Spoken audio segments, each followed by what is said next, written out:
Shalom Bapak Ibu dan Saudara-saudari yang kekasih di dalam Tuhan Yesus Kristus. Kita bertemu lagi di dalam renungan firman Tuhan pada hari ini. Kita bersyukur kepada Tuhan kalau Tuhan terus menopang kita dan memelihara kita hingga saat ini. Dan marilah kita selalu memulai hari dengan berdoa dan merenungkan firman Tuhan. Mari kita mulai dengan memohon pertolongan Tuhan di dalam doa. Bapa kami yang bertata dalam kerajaan sorga, kami bersyukur ya Tuhan. Jikalau pada hari ini kami masih diberikan nafas kehidupan dan kesehatan, serta pemeliharaan Tuhan yang begitu ajaib yang kami alami hari lepas hari. Terima kasih Tuhan. Ya Tuhan, inilah kami pada pagi hari ini. Kami mohon tolonglah kami, layakanlah kami, ampunilah segala dosa kami. Dan kami ingin mendengarkan firman-Mu. Ajarlah kami dan mampukan kami untuk mengerti serta melakukan firman. Terima kasih ya Tuhan, tolonglah kami oleh Roh-Mu agar kami memuliakan Engkau dengan melakukan firman. Di dalam nama Tuhan Yesus kami berdoa dan kami bersyukur. Amin. Bapak Ibu dan Saudara-saudara yang kekasih di dalam Tuhan Yesus Kristus, firman Tuhan yang akan kita renungkan pada hari ini saya ambil di dalam Roma pasal 13 ayatnya yang pertama sampai dengan ayatnya yang ketujuh. Firman Tuhan berbunyi demikian. Tiap-tiap orang harus takluk kepada pemerintah yang di atasnya. Sebab tidak ada pemerintah yang tidak berasal dari Allah. Dan pemerintah-pemerintah yang ada ditetapkan oleh Allah. Sebab itu, barang siapa melawan pemerintah, ia melawan ketetapan Allah, dan siapa yang melakukannya akan mendatangkan hukuman atas dirinya. Sebab jika seorang berbuat baik, ia tidak usah takut kepada pemerintah. Hanya jika ia berbuat jahat. Maukah kamu hidup tanpa takut terhadap pemerintah? Perbuatlah apa yang baik, dan kamu akan beroleh pujian daripadanya. Karena pemerintah adalah hamba Allah untuk kebaikanmu. Tetapi jika engkau berbuat jahat, takutlah akan dia. Karena tidak percuma pemerintah menyandang pedang. Pemerintah adalah hamba Allah untuk membalaskan murka Allah atas mereka yang berbuat jahat. Sebab itu, perlu kita menaklukkan diri, bukan saja oleh karena kemurkaan Allah, tetapi juga oleh karena suara hati kita. Itulah juga sebabnya, maka kamu membayar pajak, karena mereka yang mengurus hal itu adalah pelayan-pelayan Allah. Bayarlah kepada semua orang apa yang harus kamu bayar. Pajak kepada orang yang berhak menerima pajak, cukai kepada orang yang berhak menerima cukai, rasa takut kepada orang yang berhak menerima rasa takut, dan hormat kepada orang yang berhak menerima hormat. Demikian firman Tuhan yang kita renungkan pada hari ini.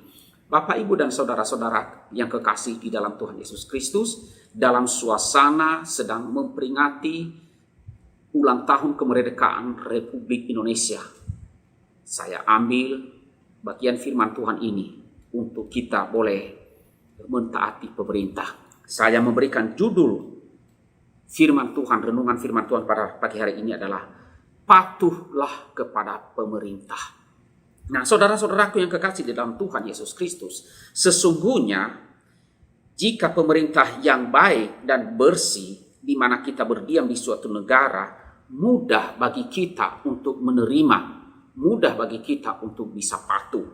Namun demikian saudara, ada kesulitan tersendiri untuk menerima pemerintah yang tidak baik, pemerintah yang jahat ataupun kotor. Dan pemerintah itu ada karena Allah mengizinkan pemerintahan itu ada.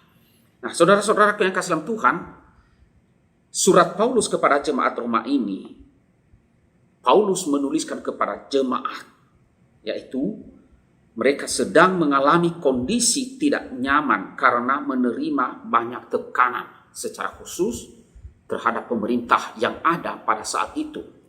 Saudara, pemerintahan pada masa itu, pemerintahan Kaisar, melihat orang Kristen sebagai ancaman yang harus diwaspadai dan perlu disingkirkan. Pada masa itu, saudara, ada pajak yang tinggi yang dikenakan atau diberlakukan kepada orang-orang Kristen, dan Kaisar sendiri mengizinkan adanya penganiayaan terhadap jemaat-jemaat Kristen pada masa itu. Nah, saudara, keadaan seperti itu bisa memicu orang Kristen untuk melakukan pemberontakan. Namun, Rasul Paulus menegaskan, mengingatkan bahwa tidak ada pemerintah yang tidak berasal dari Allah. Artinya, saudara, bahwa semua pemerintahan yang ada di dunia ini itu ada karena izin dari Allah itu sendiri. Pemerintah di seluruh dunia ini ada karena diperkenan oleh Tuhan.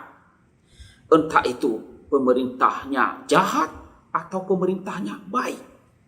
Saudara, Allah tidak menetapkan pemerintah begitu saja, tetapi pemerintah ada adalah sebagai hamba Allah untuk kebaikan kita. Itu dinyatakan di dalam ayat yang keempat.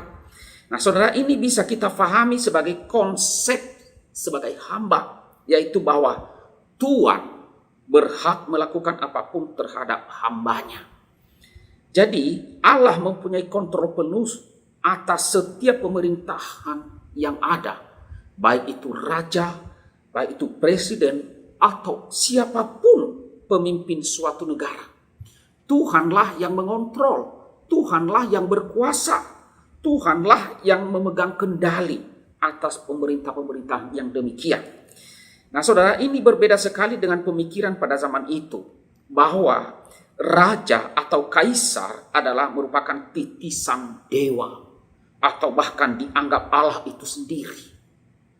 Nah, saudara, namun demikian Paulus menegaskan atau mengatakan bahwa pemerintah hanyalah hamba Allah. Ya, hanyalah hamba Allah. Tuhanlah yang berkuasa atas pemerintah yang ada. Ya, kita bisa melihat kenyataan bahwa tidak ada seorang pun yang berkuasa abadi dalam dunia ini. Yang berkuasa abadi hanyalah Allah itu sendiri. Negara-negara yang sangat superpower sekalipun di masa lalu, termasuk Kekaisaran Romawi, bisa jatuh bukan semata-mata karena faktor-faktor militer, ekonomi, atau ada bangsa lain yang lebih kuat, melainkan karena ketetapan Allah sendiri. Jadi tidak ada kuasa yang abadi dalam dunia ini, ya, walaupun mungkin terasa begitu kuat cengkeramannya. Tetapi ingat, saudara, tidak ada kuasa apapun yang abadi dalam dunia ini. Yang abadi kuasanya adalah hanya Tuhan Allah yang Maha Kuasa. Saudara, tidak semua pemerintah jahat. Pemerintah ada supaya ada keteraturan. Kita harus melakukan sesuai dengan kewajiban kita. Bahkan Tuhan kita, Yesus sendiri pun juga mengajarkan kita, berikanlah kepada kaisar apa yang wajib kamu berikan kepada kaisar, dan kepada Allah apa yang wajib kamu berikan kepada Allah. Ini adalah suatu ajaran dari Tuhan Yesus sendiri untuk tunduk dan patuh dan taat kepada pemerintah.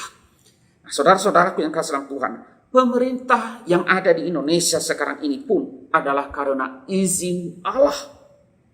Kita harus hidup di negara ini sesuai dengan peraturan yang ada, mentaati peraturan, mentaati apa yang dikatakan oleh pemerintah sebagai warga negara yang baik, dengan mentaati undang-undang, dengan membayar pajak, apalagi di saat-saat pandemi ini, mentaati akan kebijakan pemerintah agar pandemi ini bisa terkontrol, bisa dikendalikan.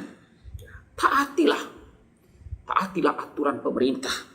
Hendaklah kita memandang pemerintah ini sebagai yang ditetapkan oleh Allah, bahwa Allah berdaulat dan memegang kendali atas bangsa ini, atas pemerintahan negeri ini. Dan niscaya kita akan menjalani hidup di negara ini dengan lebih tenang. Karena kita yakin bahwa pemerintahan ini berasal dari Tuhan. Kiranya Tuhan memberkati saudara dan saya. Dan biarlah kita boleh mentaati pemerintah kita. Kita tunduk kepada pemerintah ini. Mari kita berdoa. Tuhan Allah Bapa kami yang bertahta di dalam kerajaan surga, kami bersyukur kepadamu ya Tuhan. Jikalau pada hari ini, oleh karena kemurahan Tuhan sajalah, negara kami boleh berdiri dan boleh ada. Karena kuat kuasamulah yang telah mengendalikan dan menjaga bangsa ini, boleh tetap ada. Kami bersyukur kepada Tuhan. Bahkan di tengah-tengah pandemi ini Tuhan, Engkaulah yang mengendalikan segala sesuatunya. Terima kasih Bapa. Terima kasih pemerintahan Indonesia dari masa ke masa, dari periode ke periode. Kami bersyukur kepada Tuhan. Terima kasih semuanya. Dan kami berdoa untuk pemerintahan yang ada sekarang ini ya Tuhan. Kiranya Tuhan yang terus menolong. Berilah kesehatan kepada Bapak Presiden dan wakilnya dan kepada para pemimpin-pemimpin bangsa kami. Tuhan tolonglah mereka untuk memerintah, berilah mereka hati yang bijak mengambil kebijakan-kebijakan untuk membawa bangsa Indonesia, rakyat Indonesia agar hidup lebih baik dan sejahtera. Secara khusus ya Tuhan, di dalam masa pandemi corona ini, kami mohon kepada Tuhan agar kiranya Tuhan tolong pemerintahan untuk dapat mengendalikan, memulihkan keadaan. Tolonglah kebijakan-kebijakan pemerintah supaya ditaati oleh seluruh rakyat Indonesia. Mulai dari para pemimpin sendiri maupun rakyat biasa. Kami mohon kepada Tuhan, berilah hati yang baik, hati yang taat kepada seluruh rakyat Indonesia.